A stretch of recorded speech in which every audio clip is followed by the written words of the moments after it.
Et puis dans quelques instants, ce sera la chronique de l'écho également. Alice Gastine va me rejoindre avec ses invités. Mais politique, je vous le disais, les élections municipales de 2014, c'est dans à peu près 1 an et demi. Mais déjà, on s'affaire dans de nombreuses communes, notamment à Plaisir. Le maire va passer la main UMP dès ce soir lors d'un conseil municipal exceptionnel. Il était en plateau il y a quelques jours. Pour ceux qui ont manqué son intervention, voici un rappel de la situation avec Catherine Zulato. Joël Regnault vit ses dernières heures comme maire de Plaisir. Ce jeudi soir, conseil municipal extraordinaire. Les 39 conseillers municipaux plaisirois vont se réunir pour élire un nouveau maire. Eh bien, j'ai souhaité tout simplement, comme dans une entreprise, anticiper ce passage de relais.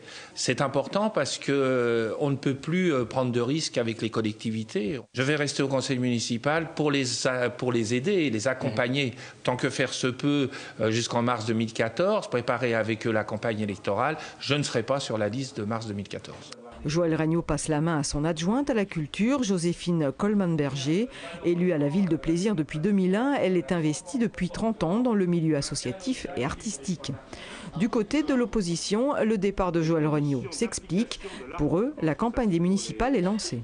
Aujourd'hui, pour nombre de Plaisirois, le compte n'y est pas et que donc les habitants attendent quelque chose de plus. Et je pense que la majorité en a déjà conscience. Voilà. Et donc, d'une certaine façon, moi je pars du principe qu'aujourd'hui, 18 mois avant mars 2014, eh bien, on est rentré en campagne municipale. Je me dis que somme toute c'est assez logique. Madame Coleman-Berger, donc son adjointe à la culture qui va lui succéder, je trouve a été beaucoup mis en avant depuis un peu plus d'1 an.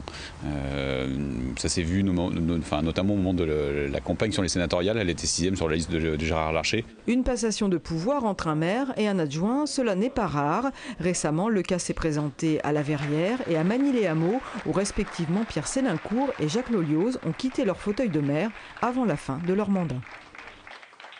De retour sur le plateau du 7-8 en ce 15 novembre en direct entre 18h et 19h. Alice, bonsoir. On va parler économie avec vous dans quelques minutes avec vos invités. Florent Dupuis de l'association YGREN et puis Guy Malandin, maire de Trappes. Bonsoir à tous les deux. Bonsoir. Tout d'abord Guy Malandin, puisque vous êtes en plateau, on va en profiter pour parler juste un petit peu politique avec vous.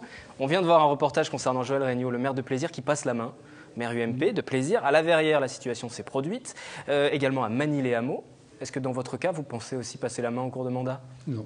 Vous resterez jusqu'au bout de votre mandat ? Mais oui, je suis élu pour accomplir ce mandat. Pour l'instant, je fais de mon mieux, d'une part, et d'autre part, je vais bien, ça me passionne. Voilà, chaque matin, je suis au boulot jusqu'à tard le soir pour le service de mes habitants et je crois que je les apprécie tellement que je n'ai pas du tout envie de partir. Vous serez candidat en mars 2014 ? Sans doute que oui. Sans doute que oui, très bien. En tête de liste ? Si je suis candidat, ce sera en tête de liste. Je ne dis pas ça de manière prétentieuse, je dis ça simplement dans le cadre de la fonction que j'exerce depuis 2 mandats. Hein.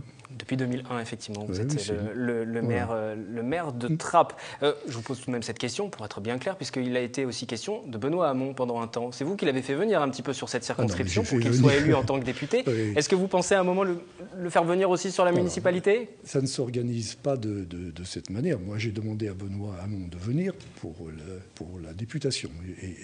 Vous ne pensiez pas au municipal ? Il était venu d'abord pour la campagne des régionales. Il cherchait un endroit, c'est un ami d'estime, d'amitié, etc., etc. Donc la place était disponible. C'est bien qu'il soit venu. Il sera, s'il le souhaite, dans l'équipe municipale. Tant qu'il est ministre, il ne peut pas être dans l'équipe municipale. Si on met en application les théories de Lionel Jospin, sur le rapport qui a été remis dans l'équipe municipale, il pourra encore moins être adjoint ou maire. Donc, on n'en est pas là. Je lui souhaite bon courage pour remplir avec talent et conviction, comme il en est capable, la fonction qui lui a été confiée et dont nous parlerons, je crois, tout à l'heure. Effectivement, on va en parler très rapidement. Et donc, vous serez candidat vraisemblablement en mars 2014, on nous l'avait dit. Vous restez en poste et vous serez sans doute je n'existe plus physiquement. Écoutez, je ne souhaite tout de même pas. Autre sujet que je voulais aborder avec vous très brièvement, et on va glisser vers l'économie justement progressivement, c'est la bataille menée par le maire écologiste de Sevran.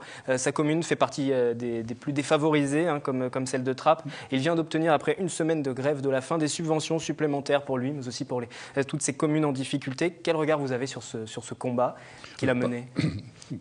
Pas de jugement, tout le monde peut discuter de la méthode. Sevran, c'est une ville difficile, mais il n'y a pas que Sevran comme ville difficile.